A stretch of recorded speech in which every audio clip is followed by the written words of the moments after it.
Okay, welcome to Food Ingredients Europe. I'm here with Hugo from Kerry. Thank you for being at the show and being Good morning, here today. Francesca. Nice to meet you. Yeah, so what current trends are you observing in the sodium reduction market? So the sodium reduction market is really a fast-moving and evolving market. This is mainly driven by three key pillars. The first one is we are consuming too much salt and sodium on a daily average intake.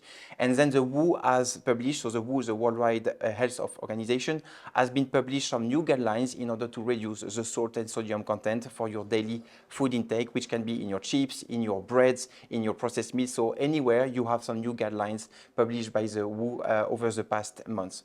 The second, let's say, pillar is driven by the big companies. The big companies are also willing, to drive this sodium content to be reduced. So they are also willing to engage in terms of reformulation.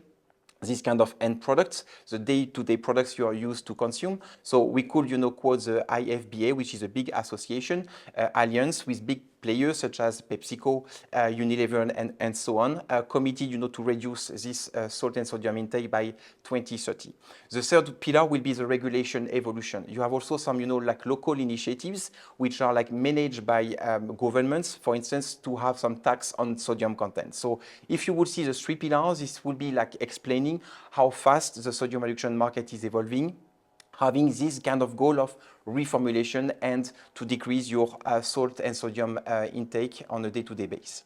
And how do Kerry's sodium reduction solutions impact the taste and overall sensory profile of the final product? And how do your sodium reduction solutions compare with other technologies? So if you look at salt could be subdivided around, let's say, three sequences: the upfront, the middle, and the long. What we've been doing at Kerry's side, we've been analyzing, let's say, as an end consumer, what was missing, when they had, the salt, sodium reduced, let's say, food at some point. And the upfront saltiness was missing.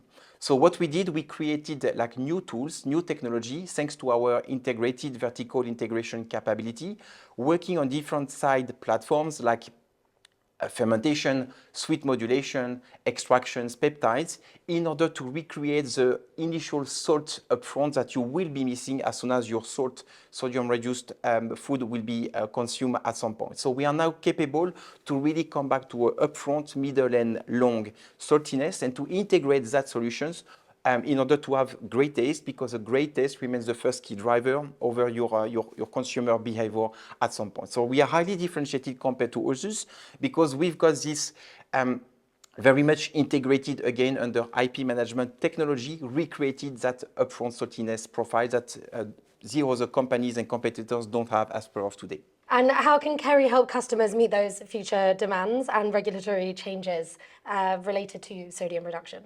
So we are still investing in that new generation of salt modulation. So as I was mentioning, we are in generation number 2, the upfront saltiness, middle, long.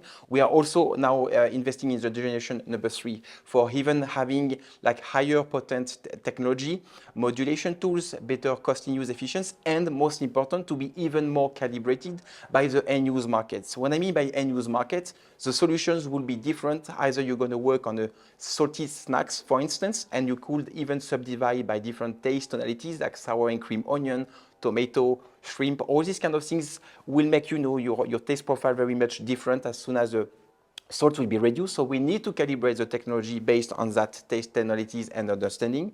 And from the other side, if you will be looking at your soup, sauce, and dressings category, like a tomato cooking sauce, this is a different way of working, different matrix. So we need also to calibrate the modulation tools in order to really recreate the saltiness experience and to make sure that we can deliver the great taste to the end consumer. Yeah, well, it's great to see what you're working on, all the solutions coming out. So thank you for your time and enjoy the rest of the show. Thank you very much. Thanks for your time. Thank you.